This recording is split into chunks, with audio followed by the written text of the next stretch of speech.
It is much better for Christ to heal and let the lame walk than forgive sin. Why? Jesus can heal sickness because He has the power to do so. But forgiving sin, He had to do something, which is dying on the cross. Tama ba? Hindi naman kailangan ng Panginoong Hesus mapako muna sa krus para lumakad ka. Makakita ang bulag. Yung mga pipit bigyan makarinig at makapagsalita. Pero para patawarin ang kasalanan ko at kasalanan mo, kailangan niyang mapako sa krus ng Kalbaryo. Healing the sick is easy. But forgiving our sins, napakahirap po pinagdaanan ng ating Panginoon. Jesus is telling us, when Jesus went to the cross, He suffered what He was removing from that man, yung paralitiko. Ano yun? Ano yung tinatanggal ng nung pumunta ang Panginoon sa krus ng Kalbaryo, tinatanggalan niya yung nangyayari doon sa paralytic man. Ito po yun. He was mobile, but when He went to the cross, He was nailed immobile, so that the man who is immobile in the moment become mobile. Ano ibig sabihin yan? No? Ang Panginoong Jesus malaya, nakalakad kung saan. Pero nung pumunta siya sa krus ng Kalbaryo at pinako siya, hindi na siya makagalaw. Tinis niyang hindi makagalaw para yung hindi makagalaw na paralitiko makagalaw. Ganun po, no? Ganun po ang Panginoong Jesus. Same also with the leper. The leper came to Jesus and he accepted him because Jesus was crucified outside the city, treated like an unclean leper, so that he or we could be cleaned up and restored back to his family. Di ba ang leper outsider? Ang Panginoong Jesus nakaranas rin. Pinako siya outside the city. Okay? Ang trato sa kanya parang unclean leper. Tinis niya yon. Hinarap niya yon para ikaw at ako ma-clean up ang buhay.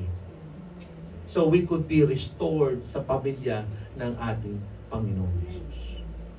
Sa ating pong pagtatapos, may dalawa pong application. Ito po ang application. No? First, kailangan po daw natin matutunan magtiwala sa ating Diyos long term.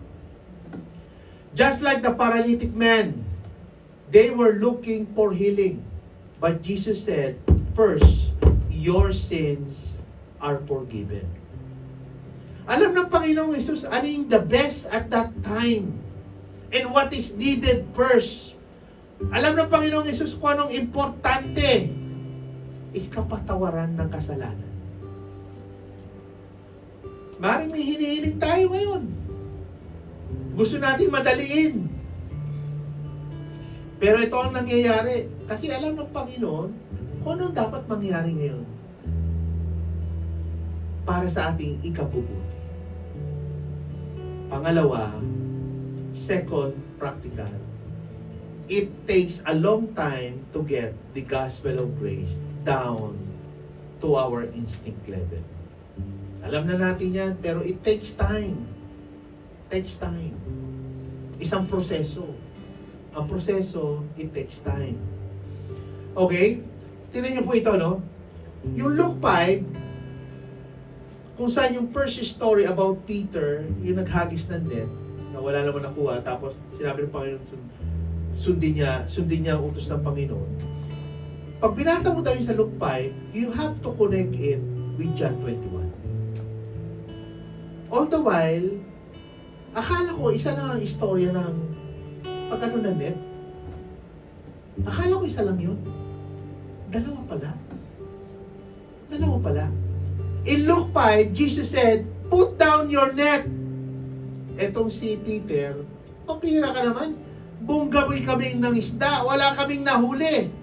Pero sabi ng Diyos, ni Lord Jesus, do it anyway. Sumunod si Peter, incredibly, miraculous pile of fish. Marami po silang nakuha. Yung bangka lumulubog. So, anong ginawa ni Peter for the first time? In the first time he met Jesus, sabi niya, "Get away from me! I am a sinful man." Nag-reveal ang Panginoon sa, "I am a sinful man." Ito yung una. The second time, in John 21, same scenario, the same thing. Sabi ng Panginoong Jesus, "Ibaba mo ang net mo." Ang sabi na naman ni Peter, "Ginawa na namin yan, wala kaming nahuling whole night."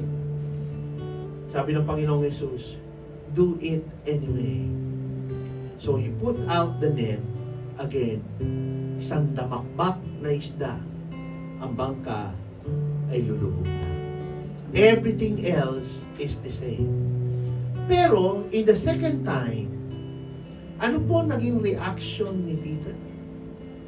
Naging reaction po ni Peter in John 21.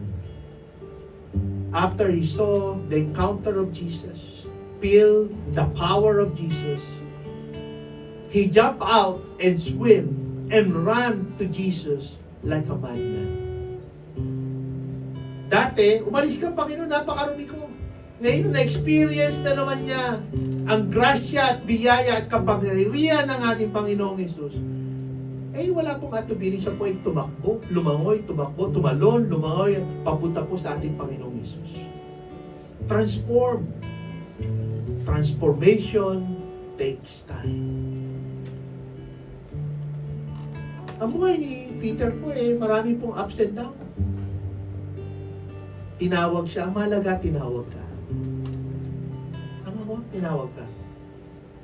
And we learn also na si Peter, dinay niya ang Panginoong Jesus. Dinay niya ang Panginoong Jesus.